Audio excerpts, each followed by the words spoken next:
Setelah hampir sebulan alami kekosongan stok BBM, saudara, akhirnya pihak swasta sepakat membeli BBM dari Pertamina. Apakah kesepakatan ini jadi solusi ampuh? Kita bahas bersama dengan sejumlah narasumber yang telah bergabung bersama kami di Kompas Petang. Saya sapa ada Ketua Komisi 12 DPR Fraksi Golkar, ada Mas Bambang Patijaya, dan juga ada Direktur Ekonomi Digital Selyus, Mas Nailul Huda. Selamat petang semuanya. Selamat petang. Selamat petang, Mas.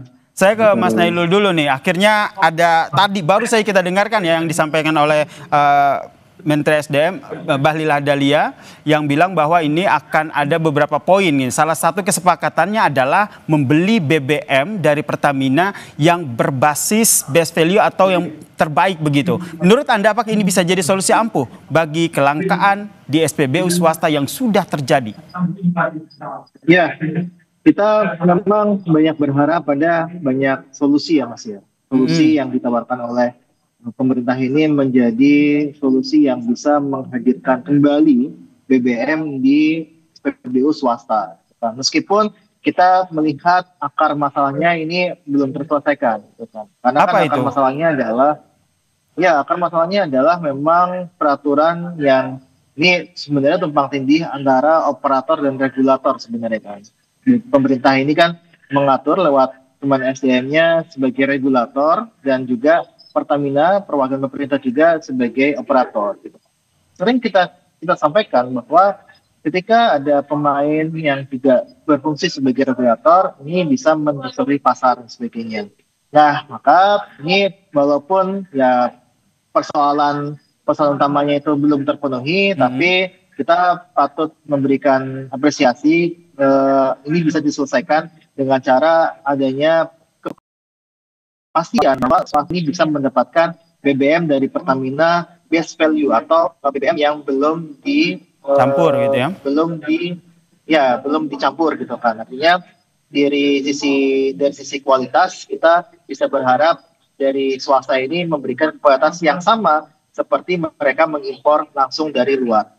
Oke, jadi secara jangka pendek ini masih oke lah ya untuk kebijakan ini, tapi akar masalahnya belum teratasi begitu. Saya ingin ke Pak Bambang. Pak Bambang sepakat sebenarnya ini masih bisa dikatakan sebagai solusi jangka pendek gitu, solusi sementara akar masalahnya ini ada tumpang tindih seperti yang tadi disampaikan oleh Mas Nailul Huda ini belum terrealisasi ataupun belum terlaksana.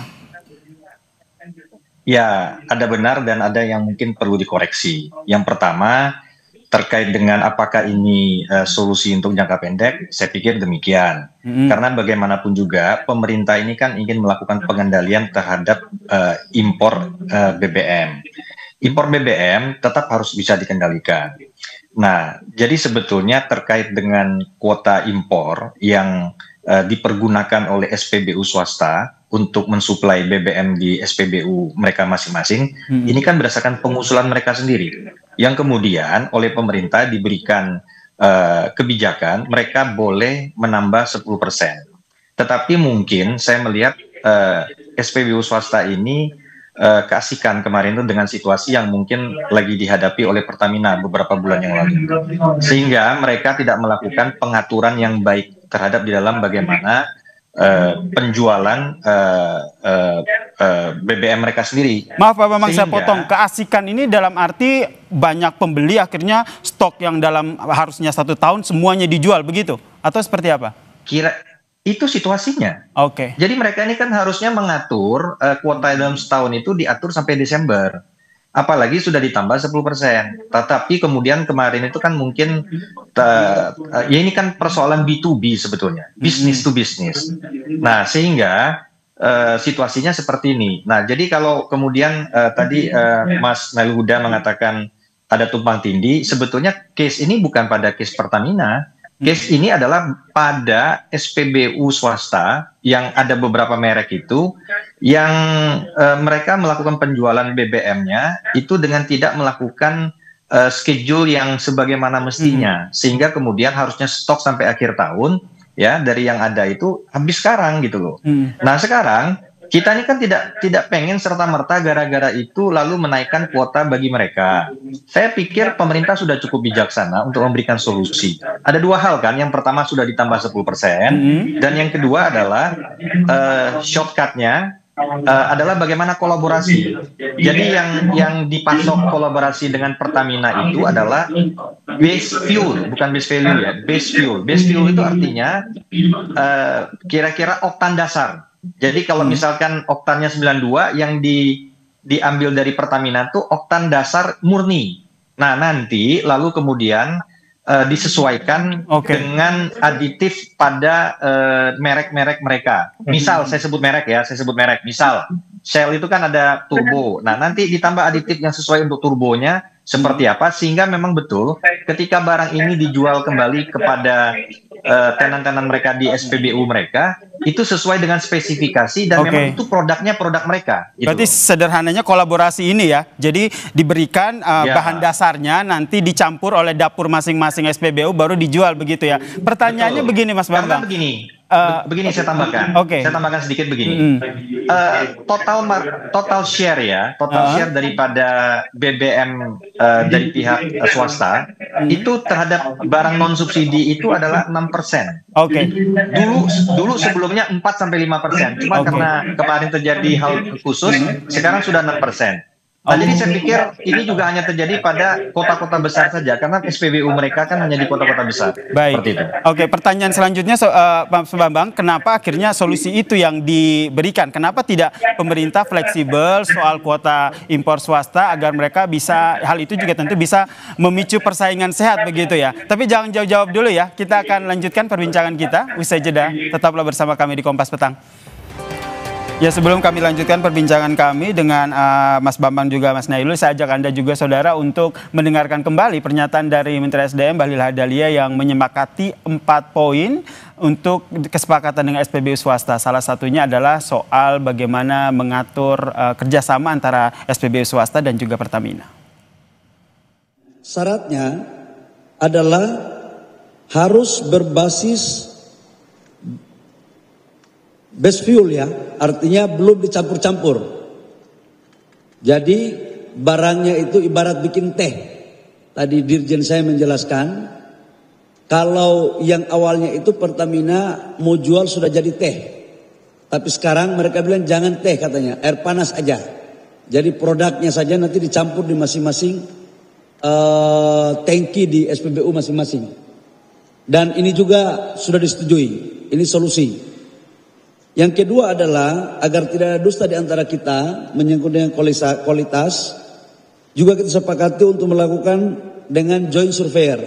Jadi barang belum berangkat, ada surveyor yang sama-sama disetujui di sana untuk dilakukan. Yang ketiga juga menyangkut dengan harga. Pemerintah pingin, sekalipun Pertamina yang diberikan tugas, tetapi kita juga pingin harus fair. Nggak boleh ada yang dirugikan. Kita pingin swasta maupun Pertamina harus sama-sama cengli. Harus semua terbuka. Dan sudah setuju juga terjadi open book. Dan ini teman-teman dari swasta juga sudah setuju. Dan kalau ditanya mulai kapan ini berjalan, mulai hari ini sudah dibicarakan. Nanti habis ini lanjutkan dengan rapat teknis, stoknya. Dan kemudian insya Allah paling lambat 7 hari barang udah bisa masuk di Indonesia. Saya pikir itu yang perlu saya sampaikan sekali lagi, bahwa stok cadangan BBM itu 80 sampai dengan 21 hari clear. Cuman memang 18 sampai 21 hari, 18 hari sampai 21 hari. Itu cadangan nggak ada masalah, jadi nggak perlu ada rasa keraguan apa-apa. Cuman memang ada di teman-teman kita punya SPBU swasta yang cadangannya menipis. Itu tadi 4 solusi kerjasama yang disampaikan terkait dengan stok BBM yang kosong di SPBU swasta. Masih bergabung bersama saya Pak Bambang juga dengan Mas Nailul. Pak Bambang, tadi pertanyaan gantung saya di segmen selanjutnya, ini pertanyaan awam ya. Beli BBM di Pertamina ini apakah jadi satu-satunya solusi bagi swasta? Kenapa tidak pemerintah fleksibel aja begitu soal kuota impor swasta agar bisa memicu persaingan yang sehat? Ya, sebetulnya kan begini, pemerintah ini kan juga merasa perlu mengatur, ya kan, supply daripada impor.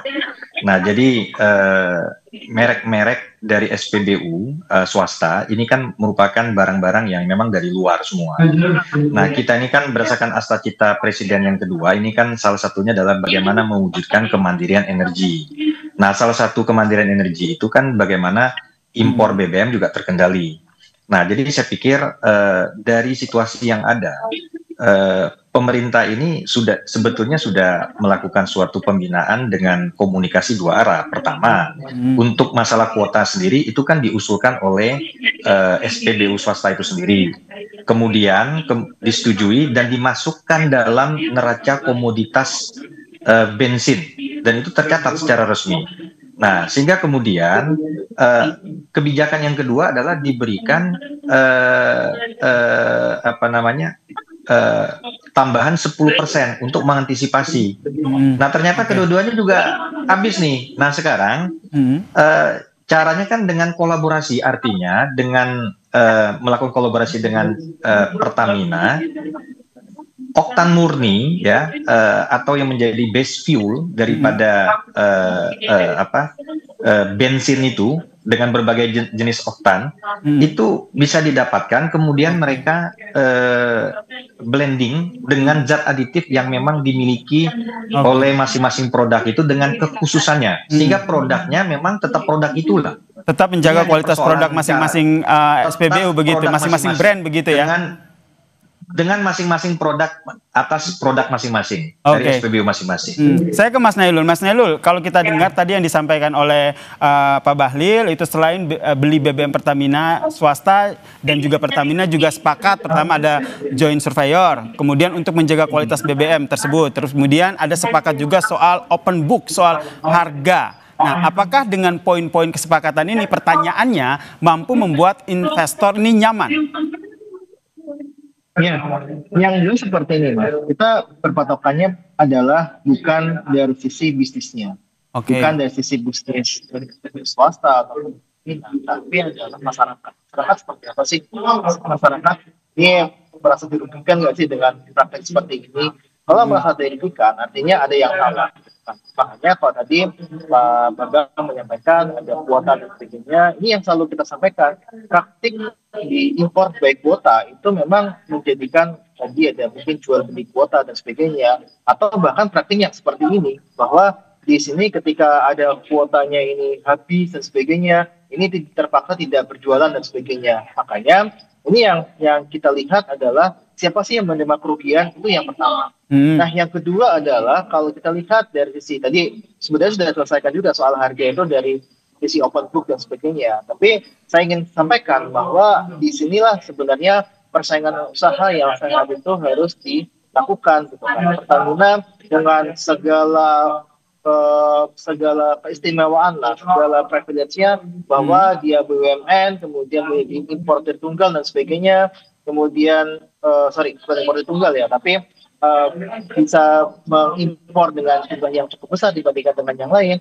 Ini yang saya rasa sebenarnya tidak fair terhadap SPBU swasta dan sebagainya. Nah, makanya ini kalau saya lihat sebenarnya dari sisi masyarakat, dari sisi persaingan usaha, itu juga harus dilihat dari praktek-praktek, misalkan ada tadi kuota dan sebagainya. Saya sebenarnya kuota setuju dan sebagainya, tapi asalkan memang ini dari sisi Pertamina ini juga meningkatkan pelayanannya dan sebagainya gitu kan. Karena kita tidak ini juga, tidak masyarakat juga protes juga ketika ada kasus-kasus yang menyangkut di Pertamina gitu kan. Nah, makanya ini yang kita lihat harusnya memberikan kesempatan yang lebih bagi swasta untuk bisa lebih bersaing. Oke, lebih bersaing secara sehat pastinya. Ini yang kita nantikan bagaimana implementasi, terrealisasinya, kesepakatan-kesepakatan antara Pertamina dan juga pihak swasta ya. Terima kasih Ketua Komisi 12 DPR Fraksi Golkar Pak Bambang Patijaya dan juga ada Direktur Ekonomi Digital Selyos Pak Nailul Huda telah bergabung bersama kami di Kompas Petang. Salam sehat semuanya.